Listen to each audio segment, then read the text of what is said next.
Have you ever sat in a moment that should have felt complete and felt nothing? Not sadness, not joy. Just a hollow quiet where the feeling was supposed to arrive.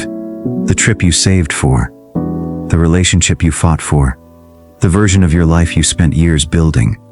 And when you finally got there, standing in the middle of it, you thought, is this it? And the worst part wasn't the emptiness. The worst part was that you couldn't tell anyone.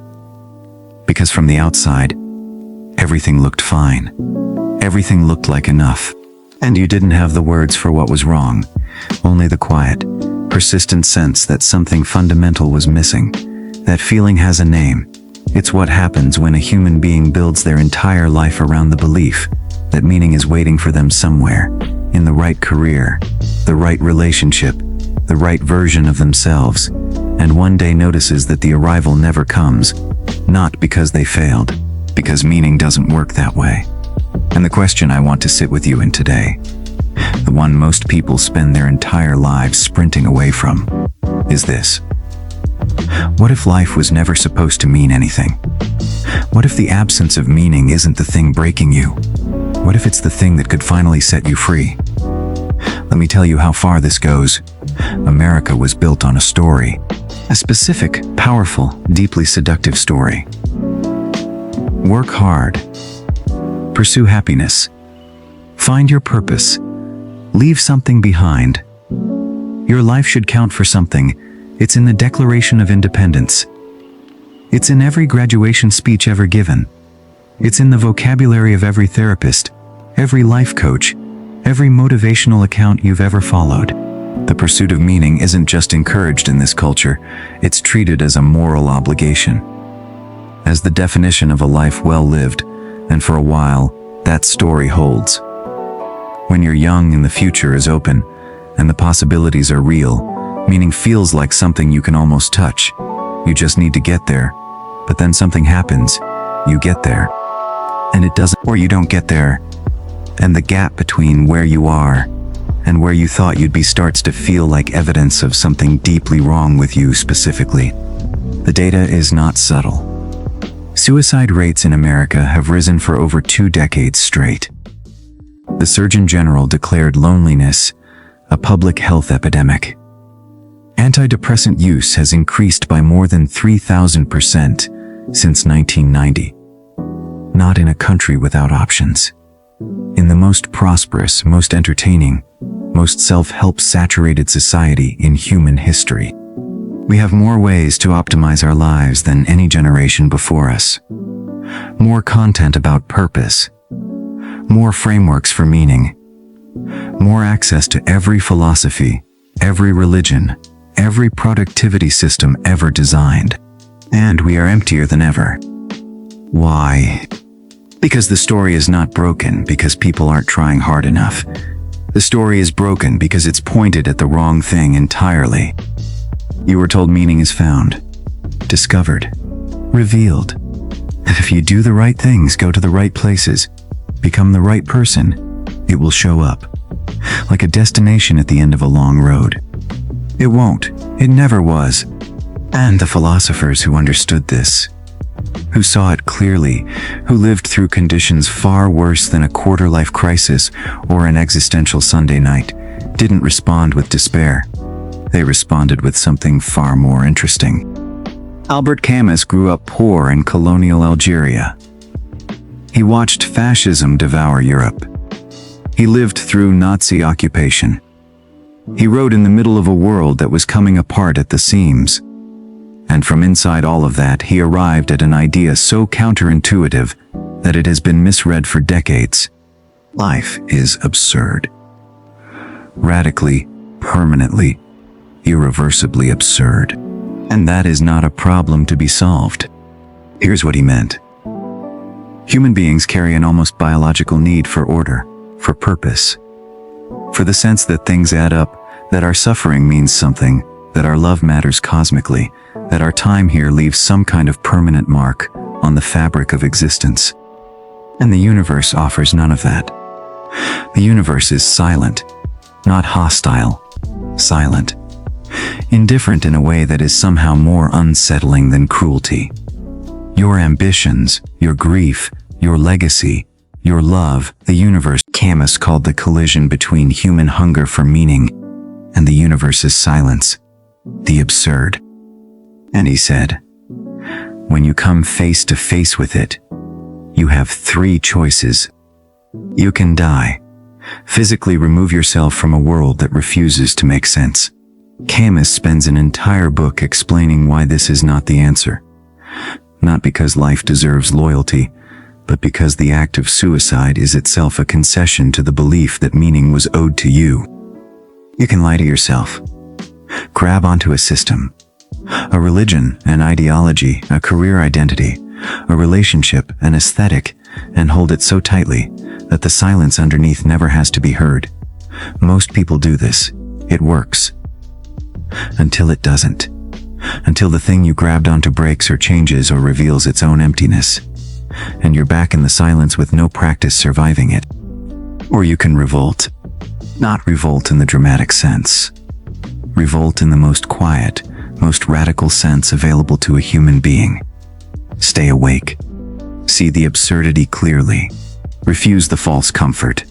And choose, with full knowledge that the universe is not watching, that history may not remember, that nothing is guaranteed, choose to live fully anyway. He wrote, one must imagine Sisyphus happy. Sisyphus, condemned by the gods to push a boulder up a hill, watch it fall, push it again, forever.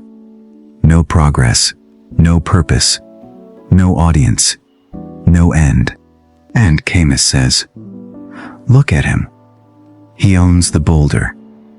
The hill is his. The repetition is his. He doesn't need it to mean something. He's already free, because he stopped waiting for freedom to be granted. Read that fast, and it sounds like resignation. Read it slowly, and it's the most subversive idea you've ever encountered. Because it removes the one thing that was holding you hostage, the belief that your peace is contingent on the universe finally making sense. Friedrich Nietzsche watched the foundations of Western meaning collapse in real time and said something so honest it scandalized the entire culture. God is dead, and we have killed him. Not a celebration, a diagnosis. The shared architecture of meaning that had held Western civilization together for centuries. The divine order, the eternal soul, the cosmic purpose woven into every life, was coming undone, and nothing had been built to replace it.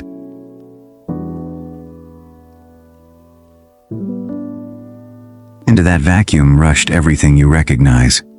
Nationalism, consumerism, the cult of productivity, the religion of self-improvement, the market as moral order, the hustle as spiritual practice, each one a new boulder disguised as a summit.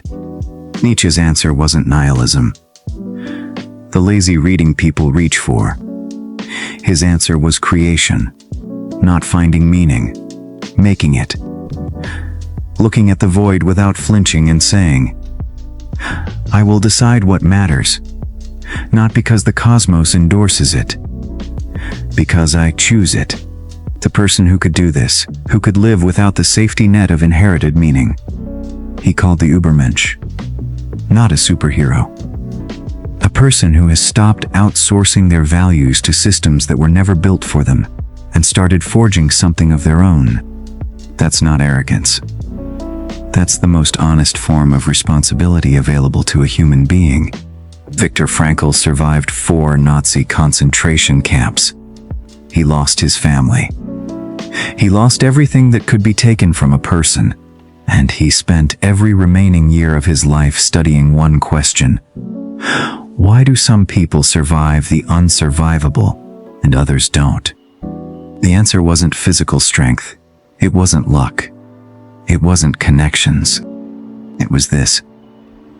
The ones who survived had something to live for, not an abstract principle.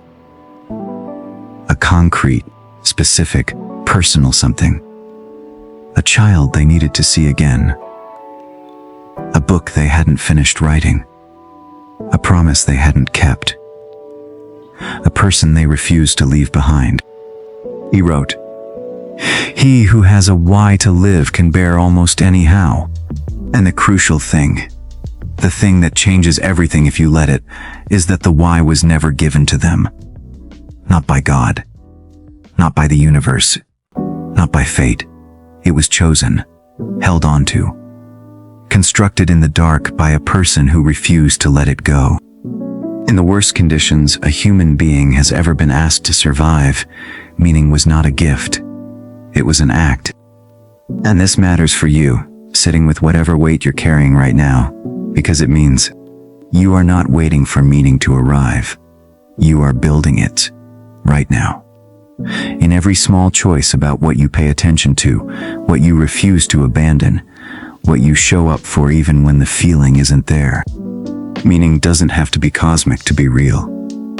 It doesn't have to last forever to matter. It doesn't have to. Now I need to be honest with you about something. Everything I just said can feel clarifying while you're here, inside this, and then you'll close this video, and the algorithm will hand you something else, and the silence will come back, and the 3 a.m. question will come back, and you'll wonder if anything actually landed. Because understanding this is not the same as living it, and living it is the only thing that counts. So what does it actually look like? Not in a philosophy classroom, but in your life, on a regular Wednesday, when nothing is going right. It looks like this. It means catching yourself in the middle of the performance, the optimized morning routine, the productivity system, the curated version of your life that exists for other people, and asking honestly, what do I actually care about? Not what should I care about? Not what looks meaningful. What do I? It means sitting in the silence instead of filling it. Even for 5 minutes. Because the silence is not the enemy. The silence is where you finally hear yourself. It means choosing your boulder. Not the one your parents handed you. Not the one your culture says proves you're serious about your life. Yours. The specific, unglamorous, maybe quiet thing that, when you're doing it, makes the fact of being alive feel like it's enough. For some people, it's being physically present with their kids in a way their own parents never were. For some, it's building something with their hands. For some, it's the particular texture of a problem they could spend years inside. For some, it's being the person who answers the phone. None of these will be in history books. All of them are enough. Camus didn't say revolt means feeling certain. He said it means staying awake. And awake is uncomfortable. Awake means you feel the absurdity some mornings. You feel the silence from the universe. You feel the weight of a boulder that will never stay at the top. And you push anyway. Not because it gets lighter. Because you decided it was yours. The real shift. The one that won't happen while you're watching this. But maybe at 6 a.m. when everything feels wrong and too small, and not enough. The real shift is the moment you stop asking what is the meaning of my life, and start asking what will I choose to make meaningful today. Not forever. Today. That's the whole practice. That's the entire thing.